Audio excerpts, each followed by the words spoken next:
नाज़रीन अस्सलाम वालेकुम। आप देख रहे हैं मेरा डिजिटल चैनल BOMP के वॉइस ऑफ मशवानी पाकिस्तान। मैं हूं सैयद आलम ज़ैन मशवानी। मैं इस वक्त अडयाला जेल के बाहर मौजूद हूँ। मेरे बैग पे आप कुछ लोगों को देख रहे होंगे जो रिहाई पाने वाले अफराद के मुंतज़र हैं, और मैं भी कुछ मज़लूम, कुछ किस्मत के मारे हुए लोगों के लिए मौजूद हूँ यहाँ पे इस वक्त। यहाँ पे जुल्म की इंतहा ये है कि खैबर पख्तूनख्वा और अफ़गानिस्तान से ताल्लुक़ रखने वाले नौजवान बच्चे इस वक्त जुल्म का शिकार हैं। इस्लामाबाद में जो मेहनत और मज़दूरी के लिए आए हुए हैं, सब्ज़ी मंडी के बाहर अपना मज़दूरी करते हैं, या जो मज़दूर प्लस्तर का काम या कंस्ट्रक्शन के काम में मज़दूरी करते हैं, उनको पुलिस गुमनाम पर्चों में पकड़कर बेगुनाह मुलव्वस करके आपस बेजा में रख के मुख्तलिफ़ तरीके इस्तेमाल करने के बाद फिर उनको आखिर में चार्ज करके रिमांड लेके जुडिशल रिमांड पे जेल भेज देते हैं। वो लोग खैबर पख्तूनख्वा के देहातों से निकल कर यहाँ मेहनत मज़दूरी के लिए आते हैं कि उनके माँ बाप, उनके बहन भाई इनकी मेहनत से कमाई हुए पैसों से अपना पेट पालेंगे और अपने घर का निज़ाम चलाएंगे। लेकिन यहाँ पे आकर वो इस्लामाबाद पुलिस के हाथ पत्ते चढ़ जाते हैं। अब उनका मसला ये होता है कि उनको उर्दू बोलना नहीं आती, वो इनकी किसी ज़ुबान को अच्छी तरीके से जानते नहीं हैं, वो अपनी एक्सप्रेशंस को कन्वे नहीं कर सकते ताकि वो किसी को अपनी मता बता सकें, किसी जज को बता सकें, किसी पुलिस के सीनियर अफसर के पास चले जाएं या अपना को हक़ लेने की कोशिश करें।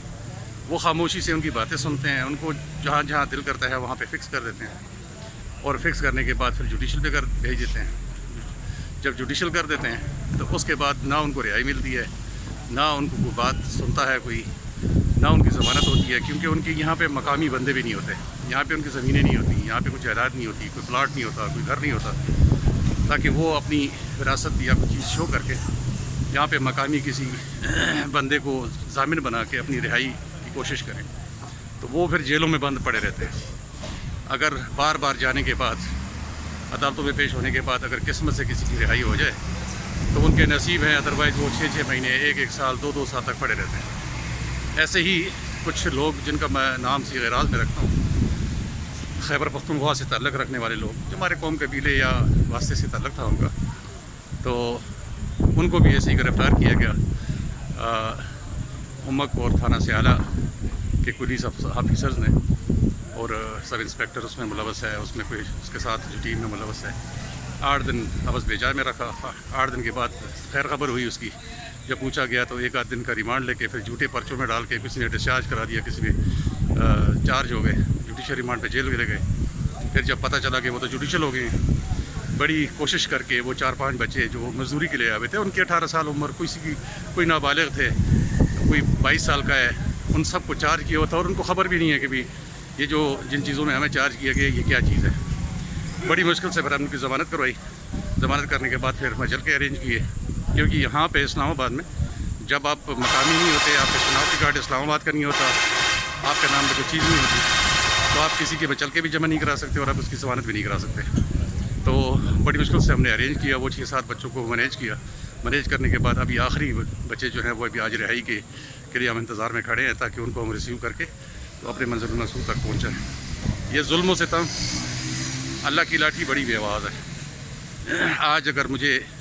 अल्लाह ताला ने थोड़ा सा अख्तियार दिया हुआ है, मेरे पास कोई अख्तियार है या किसी के पास भी अख्तियार है, वो उसका नाजायज़ इस्तेमाल करता है, तो ये भूल जाए और ये याद रखे, ना भूले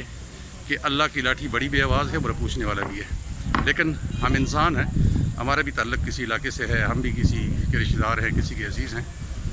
हमें अब ये कोशिश करनी चाहिए कि रावलपिंडी इस्लामाबाद में जो मेहनत मज़दूरी के लिए आए हुए लोग, हमारे नौजवान बच्चे जो तालीम याफ्ता भी नहीं होते, इनका वसीला भी यही होता है। अगर वो ऐसे मज़ालिम का शिकार होंगे और हम खामोशी से अपने सुकून से ज़िंदगी गुज़र करते रहेंगे, तो अल्लाह ताला हमसे भी पूछेगा। हमारा भी उनके ऊपर कोई हक़ है, उनका हम पे भी कोई हक़ है। तो इंशाअल्लाह हम बड़े अच्छे तरीके से अब इसकी आवाज़ भी उठाएँगे और उनको हर जायज़ कानूनी, इखलाकी, इंसानी जो भी मदद होगी वो देते रहेंगे, और ताकि ये जुल्म का रास्ता बंद हो اور دکھ کی بات یہ ہے کہ اسپیشلی خیبر پختونخوا کے نوجوان بچے اور افغانستان کے نوجوان بچے ان کو ٹارگٹ کیا جاتا ہے، اور ان کے جو گمنام ایف آئی آرز ہوتی ہیں جن میں ان کو ملزم نہیں ملتے، ان کا ڈسپوزل کرنا ہوتا ہے،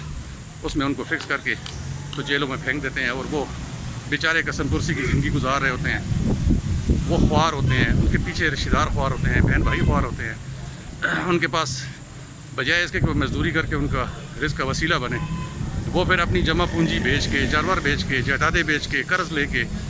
ان کو رہائی کے لیے کوشش کرتے ہیں۔ تو بہرحال اللہ تعالی ہم سب کو توفیق دے کہ ہم انسانیت کے کام کریں، مظلوم کی مدد کریں اور ان کا سہارا بنیں، تو مل کے انشاءاللہ آواز بھی اٹھائیں گے، اور جس نے ظلم کیا انشاءاللہ اس کا قانونی جو ہمارا حق بنتا ہے اس کے لیے آواز بھی اٹھائیں گے اور اس کا احتساب بھی کریں گے۔ اپنی دعاؤں میں یاد رکھیے گا، میری دعا ہے کہ اللہ تعالیٰ آپ سب کو خوش و خرم رکھے،